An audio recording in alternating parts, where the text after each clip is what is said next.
اللہ تعالیٰ کو یاد کرنا خوبصورت ترین کاموں میں سے ایک کام ہے، بہترین عبادات میں سے ایک عبادت ہے۔ قرآن پاک میں اللہ تعالیٰ اس کے بارے میں فرماتے ہیں وَلَذِكْرُ اللَّهِ أَكْبَرُ، اور اللہ کا ذکر بہت بڑا کام ہے، بہت اچھا کام ہے۔ حقیقت یہ ہے کہ انسان جس چیز سے محبت کرتا ہے اس کو ضرور یاد کرتا ہے، اس کا ذکر کرتا ہے، دل ہی دل میں بھی اور زبان سے بھی، کیونکہ جس چیز کی محبت انسان کے دل میں ہوتی ہے وہ چیز زبان پر آ کر رہتی ہے۔ یہ ہو نہیں سکتا کہ ہم اللہ تعالیٰ سے محبت کرتے ہوں، دل میں اس کو یاد کرتے ہوں، پھر زبان سے اس کا ذکر کرنا بھول جائیں۔ ذکر الہی تو بندہ مومن کی زندگی میں غیر محسوس طریقے سے شامل ہو جاتا ہے، اس کی اس طرح عادت ہو جاتی ہے کہ انسان اٹھتے بیٹھتے چلتے پھرتے تنہائی میں سب کے بیچ میں بیٹھ کر اپنے رب کو یاد کرتا رہتا ہے، دل ہی دل میں یا زیر لب وہ اپنے رب کو کسی حال میں بھی نہیں بھولتا۔ اور بھولے بھی کیوں؟ اس لیے کہ اس کی ذات پر رب کے احسانات ہر ایک سے بڑھ کر ہیں، اس کی نگاہیں ہر طرف رب کے کمالات دیکھتی ہیں، وہ ہر طرف رب کی نعمتوں کو دیکھ کر سرشار ہوتا رہتا ہے۔ وہ جس طرف بھی نظر اٹھاتا ہے وہیں اس کو رب کی قدرت اور تخلیق نظر آتی ہے، اپنے سامنے، دائیں بائیں، اوپر نیچے، ہر طرف زمین آسمان، جو کچھ بھی بنا ہوا ہے، جو کچھ بھی پھیلا ہوا ہے، وہ سب اس کے رب کا بنایا ہوا ہے۔ پھر وہ اس رب کو کیسے بھلا سکتا ہے؟ قرآن پاک میں اہل ایمان کو ذکر کرنے کی تلقین کی گئی ہے۔ اللہ سبحانہ و تعالیٰ فرماتے ہیں فَاذْكُرُونِي أَذْكُرْكُمْ، تم مجھے یاد کرو، تم میرا ذکر کرو، میں تمہیں یاد کروں گا۔ ایک اور جگہ پر فرمایا وَاذْكُرْ رَبَّكَ فِي نَفْسِكَ تَضَرُّعًا وَخِيفَةً وَدُونَ الْجَهْرِ مِنَ الْقَوْلِ بِالْغُدُوِّ وَالْآصَالِ وَلَا تَكُن مِّنَ الْغَافِلِينَ، اور اپنے پروردگار کو دل ہی دل میں عاجزی اور خوف کے ساتھ اور آہستہ آواز سے صبح و شام یاد کرتے رہو، اور دیکھنا غافل نہ ہونا، یعنی رب کی یاد سے کبھی بھی غفلت اختیار نہ کرنا۔ ایک اور جگہ پر فرمایا وَاذْكُرُوا اللَّهَ كَثِيرًا لَعَلَّكُمْ تُفْلِحُونَ، اور اللہ کا ذکر کرو کثرت کے ساتھ، بہت زیادہ۔ کیوں؟ لعلکم تفلحون، تاکہ تم فلاح پاؤ، کامیاب ہو جاؤ۔ اس سے پتہ چلتا ہے کہ اللہ تعالیٰ کو یاد کرنا کامیابی کی علامت ہے، اللہ کے ذکر میں کامیابی کی ضمانت ہے۔ مومن مردوں اور عورتوں کی صفت قرآن پاک میں یہی بیان کی گئی ہے کہ وہ بہت زیادہ اللہ کا ذکر کرنے والے ہوتے ہیں۔ سورۃ الاحزاب میں آتا ہے وَالذَّاكِرِينَ اللَّهَ كَثِيرًا وَالذَّاكِرَاتِ، اور اللہ کا ذکر کرنے والے مرد اور اللہ کا ذکر کرنے والی عورتیں جو کثرت سے اللہ کا ذکر کرتی ہیں۔ کثیرن اعد اللہ لہم مغفرۃ واجرا عظیما، اللہ نے ان کے لیے بخشش اور بہت بڑے اجر کا وعدہ کر رکھا ہے۔ اور پھر یہ کہ ذکر کرنے کے لیے کوئی خاص وقت مقرر نہیں، انسان ہر حال میں ذکر کر سکتا ہے، ہر وقت میں ذکر کر سکتا ہے۔ نبی صلی اللہ علیہ وسلم کے بارے میں آتا ہے کان یذکر اللہ فی کل احیانہ، آپ ہر وقت میں، یعنی ہر قسم کے وقت میں، دن میں یا رات میں، صبح میں یا شام میں اللہ کا ذکر کیا کرتے تھے۔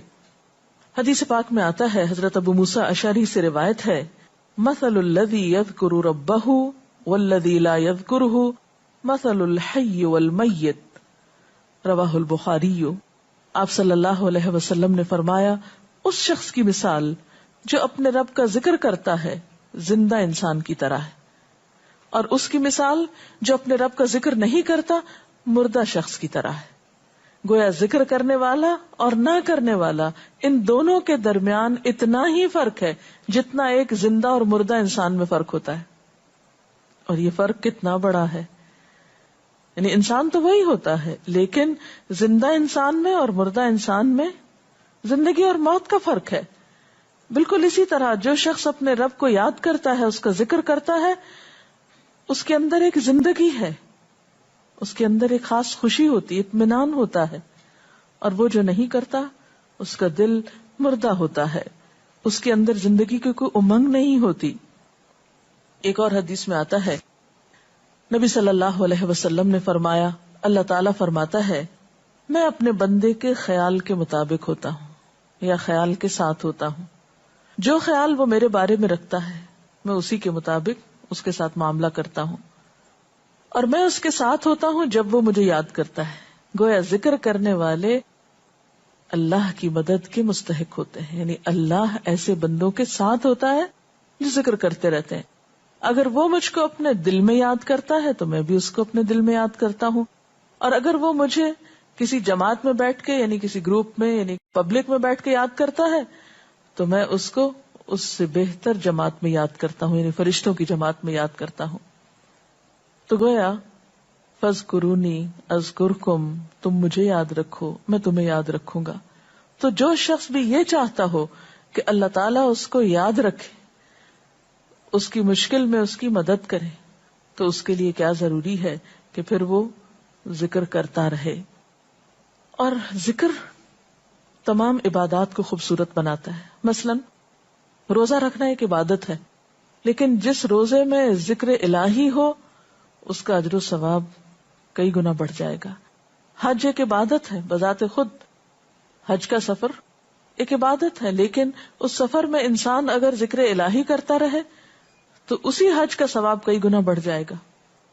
اور نماز تو سراسر ہے ہی اللہ کی یاد کا نام. اقم الصلاۃ لذکری، نماز قائم کرو میری یاد کے لیے. اللہ کے ذکر کا بہترین طریقہ ہے.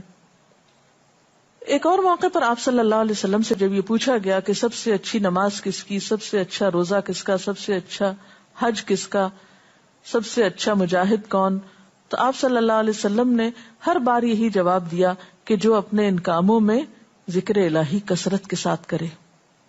اور ذکر کرنے والے ہر میدان میں آگے نکل جاتے ہیں. حدیث پاک میں آتا ہے نبی صلی اللہ علیہ وسلم نے فرمایا مفردون سبقت لے گئے. لوگوں نے پوچھا کہ یہ مفردون کون ہیں؟ فرمایا وہ مرد جو کثرت کے ساتھ اللہ کا ذکر کرتے ہیں اور وہ عورتیں جو کثرت کے ساتھ اللہ کو یاد کرتی ہیں. اور یہاں آپ نوٹ کر رہے ہیں خاص طور پر مردوں کے ساتھ ساتھ عورتوں کا ذکر بھی ملتا ہے.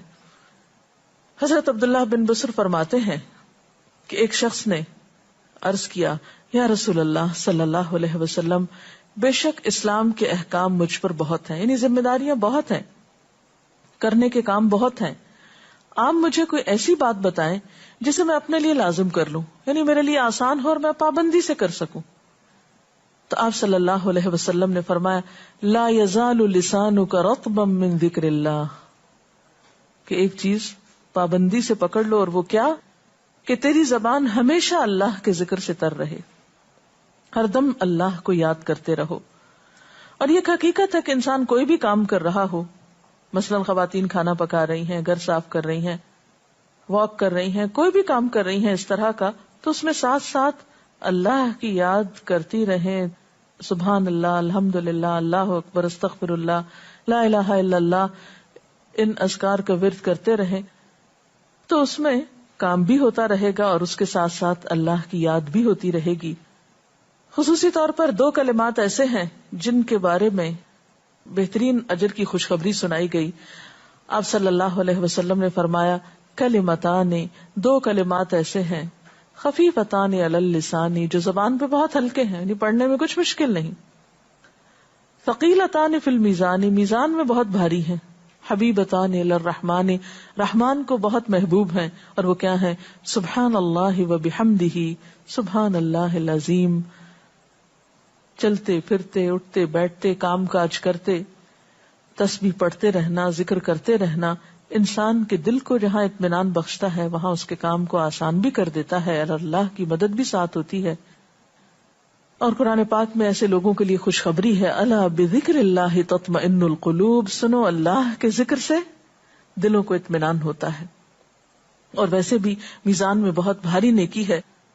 ایک حدیث میں آتا ہے کہ رسول اللہ صلی اللہ علیہ وسلم نے لوگوں سے پوچھا کیا میں تمہیں نہ بتاؤں کہ تمہارے اعمال میں سب سے اچھا عمل، سب سے پاکیزہ اور تمہارے درجات کو سب سے زیادہ بڑھانے والا، اور جو تمہارے لیے سونے چاندی کے خرچ کرنے سے زیادہ بہتر ہو، اور اس سے بھی بہتر ہو کہ تم اپنے دشمنوں سے ملو، ان کی گردنیں تم مارو اور وہ تمہاری گردنیں مارے، تو کیا ایسا عمل نہ تمہیں بتاؤں؟ صحابہ نے عرض کیا، ضرور یا رسول اللہ صلی اللہ علیہ وسلم، ہمیں ایسا عمل بتائیے. تو آپ نے فرمایا وہ اللہ کا ذکر ہے، یعنی تمام اعمال میں وہ سبقت لے جاتا ہے. اسی طرح ایک اور حدیث میں ہے، رسول اللہ صلی اللہ علیہ وسلم نے فرمایا کہ جب بھی کچھ لوگ بیٹھتے ہیں اور وہ اللہ کا ذکر کرتے ہیں، کسی مجلس میں اکٹھے ہو کر بیٹھتے ہیں، تو اللہ کی رحمت ان کو ڈھانپ لیتی، ان پر سکینت نازل ہوتی ہے. اللہ تعالیٰ ان کا اپنے ہاں ذکر کرتے ہیں. گویا اکیلے بھی ذکر کیا جا سکتا ہے اور کسی مجلس میں اکٹھے بیٹھ کر بھی. پھر اسی طرح صبح و شام بھی، جیسا کہ قرآن پاک میں آتا ہے، وَسَبِّحْ بِحَمْدِ رَبِّكَ قَبْلَ طُلُوعِ الشَّمْسِ وَقَبْلَ غُرُوبِهَا، اپنے رب کی تسبیح بیان کرو سورج نکلنے سے پہلے اور اس کے غروب ہونے سے پہلے. ایک اور جگہ پر آتا ہے وَسَبِّحْ بِحَمْدِ رَبِّكَ بِالْعَشِيِّ وَالْإِبْكَارِ، اپنے رب کی حمد و ثنا بیان کرو عشی کے وقت یعنی عصر کے وقت، والابکار اور صبح کے وقت.